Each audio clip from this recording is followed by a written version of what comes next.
はい、子供のやったことだろ。何熱くなってんだよ。そもそもお前、俺に逆らえるのか。俺がそっちの道のやつだって散々教えただろうが。隣のトマタさんは顔を合わせるたびに、彼は自分がいかに凶悪で暴力的な人間かを楽しそうに語った。どう反応していいかわからなかった俺はいつも、そうなんですね、と適当に返してきた。それがいけなかったんだろうか。俺がおざなりに反応してしまったせいで、彼は自分が強いと勘違いをしているのだ。このままではきっといつか痛い目に遭う。だからこれからすることは俺なりの優しさ。分かってもらえるといいんだけど。俺の名前は高梨朝日、36歳の会社員だ。ちなみに彼女は募集中。一人寂しく広々とした一軒家に住んでいるために、近頃余計に寂しさを感じたりする。その年で一人で一軒家と周囲の人間から驚かれることがあるが、俺が一人でこんなにも広い家に住んでいるのには理由があった。この家、もともとは母の家なのだ。母は6年前に他界し、そのため息子である俺が相続することになった。ちなみに父はずっと前に離婚していて、用がない限り会うことはない。母はとてもおとなしく、年の割には美人で控えめな性格の人だった。だけどそんな母には意外な趣味があったりする。ロックバンドが大好きで CD ラックにはずらりとコレクションがあった。プロジェクタールームにはゾンビ映画や殺人鬼がどうとか血生臭い映画ばかりが並んでいる。車やバイクなども好きなようで、車は本当に母がこれをと思うような車種だ。しかも高級車なので、それを母が乗り回していたのは今考えると少し面白い。その車も俺が引き継いだのだが、乗るたびに母の匂いのようなものがうっすら残っていて、少し切ない気持ちになる。そんな理由から俺は年齢や年収に似つかわしくない家に住んでいるのだ。周りは静かで、近くには大きい公園もあったりして、この家のことを気に入っている。だが半年前、隣の家に引っ越してきたある一家によって俺の平穏が奪われることに。洗車をしていると引っ越しトラックがやってきた。しばらく空き家だった隣の家にようやく人が入るようだ。隣に引っ越してきたのはトマタさんという父、母、子供の3人家族だった。奥さんは声が小さく華奢で可憐な人。少し母に似ているように思える。子供は小学生ぐらいで、ママ、ママとお母さん大好きっ子の男の子。そして父親だが、いやー、いい家に住んでるんですね。若いのに稼いでるなんて羨ましい。交換してほしいくらいだわ。初対面からこんなことを言うくらい、ちょっとなんというか、ズケズケとした人、いや、大胆な人だと思った。声がでかくて少し威圧的。正直苦手なタイプなので、あまり関わりたくないと思ったのが本音だ。しかしそれ以降、隣人のトマタ家と顔を合わせるのは旦那さんの方ばかりとなった。奥さんは体が弱いとかであまり見かけることはない。最初こそは普通に挨拶だけだったのに、最近は顔を合わせるたびにトマタさんと立ち話をする。その内容がたわいもない世間話ならいいのだが、いやー、昨日は雨だったっしょ。だから古傷がうずいちゃうんだよね。こういう怪我したことない人にはわかんないか。トマタさんが T シャツをまくってチラリと肌を見せた。そこには何やら傷跡のようなものが見える。これは昔20人近くでかかってきたのを俺一人でボコボコにした時のでさ。あいつら勝てないからってナイフ持ち出してきやがって。トマタさんが話すのはほぼ自分の武勇伝か自慢話なのだ。どんな悪いことをしていたとか、仕事場は自分がいなきゃ回らないだの。トマタさんに興味がない俺として本当にどうでもいい話だ。通勤前に捕まると遅刻寸前になるのも痛いところ。それで無視すれば機嫌が悪くなるのも面倒で。だから遠回しに伝えるしかない。今日は朝一で会議なんですよ。だから急がなくっちゃ。トマタさんはお仕事何されてるんでしたっけ？朝は遅めなんですか？俺が質問をするとトマタさんはかすかに鼻の穴を膨らましながら待ってましたと答え始める。あれな、普通の仕事じゃないんや。だから言っても理解されないと思うわ。普通の仕事じゃないってなんだ？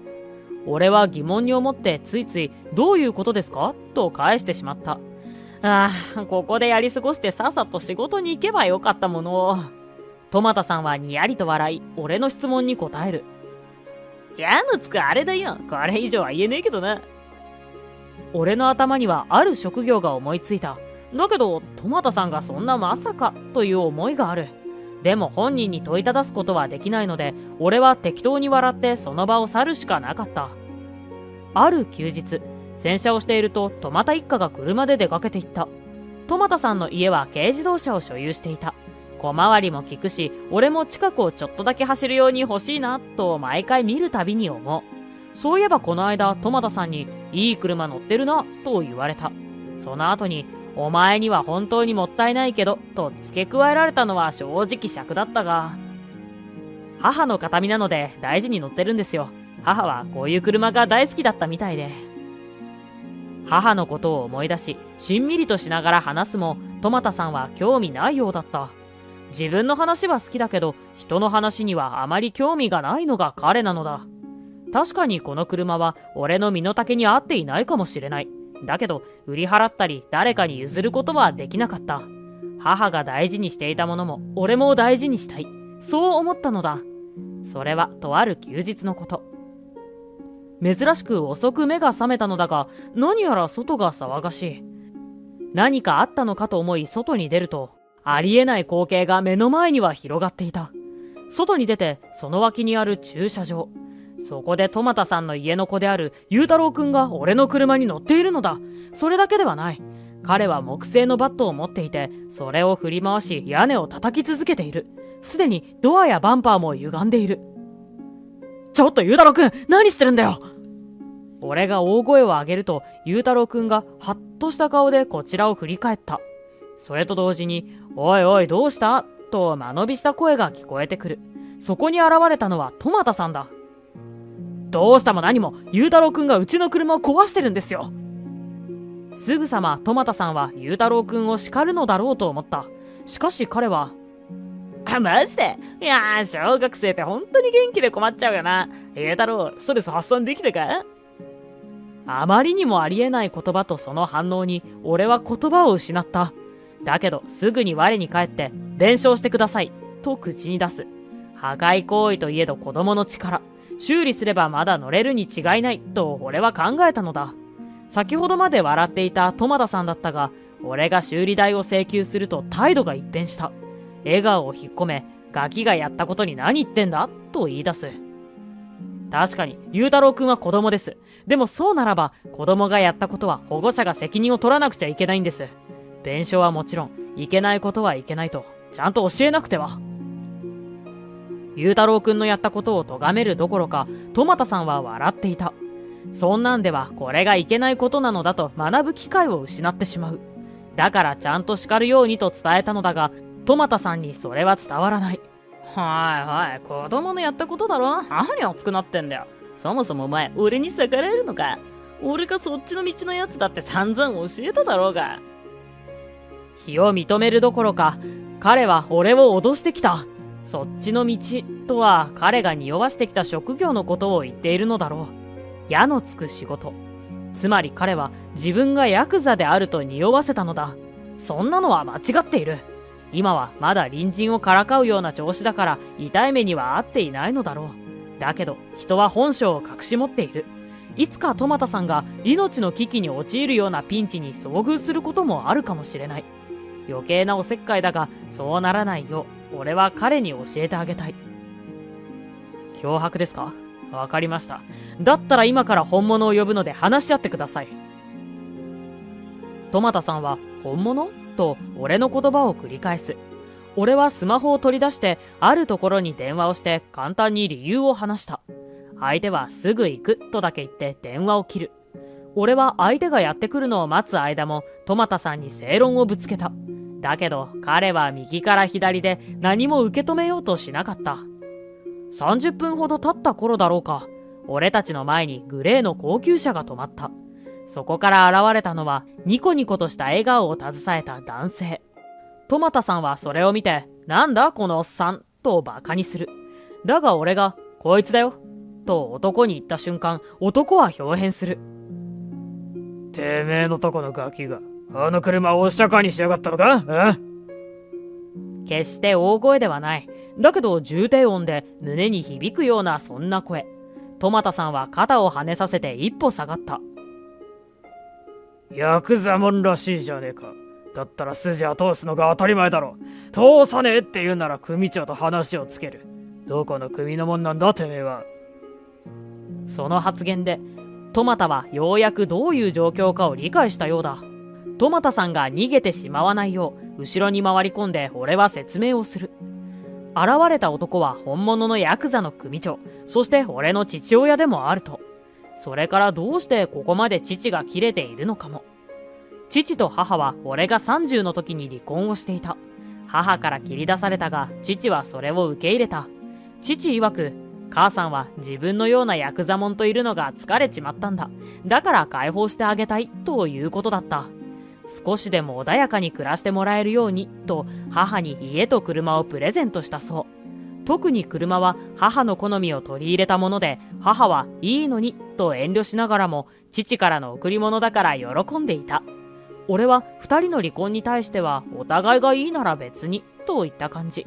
母が疲れているべきならそうするべきだと思っていたのだ。だけど実際の離婚の理由はそうではなかった。実は母は病気でこの先長くないことを悟っていた。父の仕事を思うに自分のような病弱なお荷物がいては弱みになってしまう。だったらいっそ他人になって自分のことを忘れてもらった方がと母は考えたのだ。おとなしくて控えめな母。だけど時には愛する人のために身を引く。そんな強いところがある女性だった。母の死後、日記帳からその真実を知ってしまった。本当は愛し合っていた二人。そして父は未だに母のことを愛しているのだ。そんな母が大事にしていた車がボコボコにされている。父が怒り心頭になるのも無理はない。すべての理由を話すとトマタはその場に土下座をした。このままでは父の怒りが収まらないと考えたのだろう。申し訳ございませんでした。自分本当はヤクザなんかじゃないんです。ただの野球場の清掃員なんです。清掃員、しかも野球場の。確かに無理やりだけど矢はつく職業だと俺は頭の隅でぼんやり考えた。ちなみに前に見せられた腹の傷はただの手術跡なのだそう。うまいこと言ったものだと俺はどこかで感心していた。父は決してトマタのことを許したわけではないが、先ほどまでの怒りをどうにか収め冷静になる。そして影に隠れていた裕太郎くんをちらりと見てから父は口を開いた。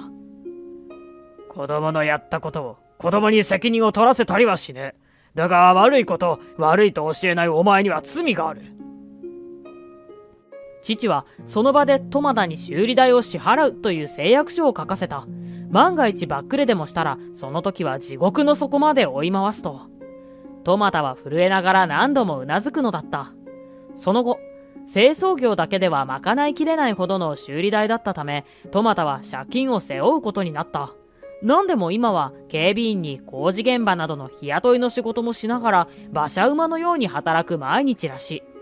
そんなことを知ったのはトマタさんの奥さんからだった。ある日突然彼女が裕太郎くんを連れて訪ねてきたのだ。何でもトマタ夫妻は離婚をすることになったのだと。その報告と改めてお詫びをしたいという奥さん。病弱だと聞いていたので体の調子を尋ねたが、奥さんは私とても健康体なんですと答えた。何でも彼女は今まで夫の激しい束縛に遭っていたらしい。お前はブサイクだから表に出るなと言われ、誰かと話すことを禁じられてきた。息子の教育をしようにも、バカには教育なんてできないから黙っていろと言われ、口出しすらできなかったと。父親はあんなんですけど、裕太郎は私を守ろうとするいい子なんです。確かに彼は母親べったりの子だった。だから今回の事件が起きたのだと彼女は言う。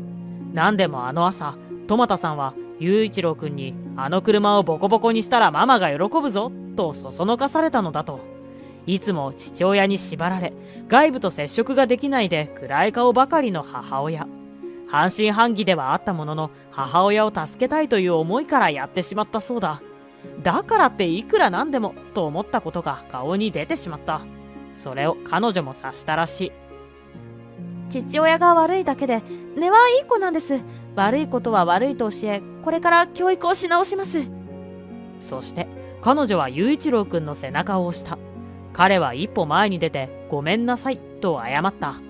なるほど、彼も変わりつつあるようだ。奥さんは最後まで頭を下げながら俺の元を去っていった。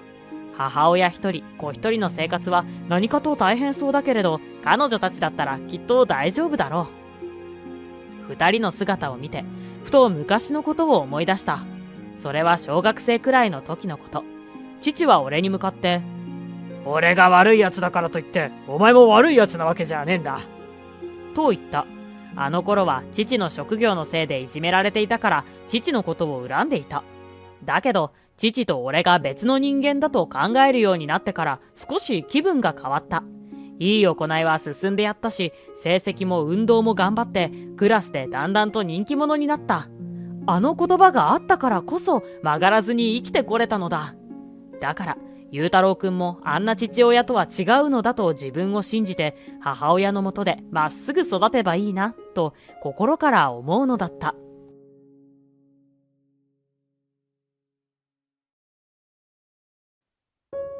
いかがでしたか？チャンネル登録をしていただくことで今後の制作の励みになります。また次の動画でお会いしましょう。最後までご視聴ありがとうございました。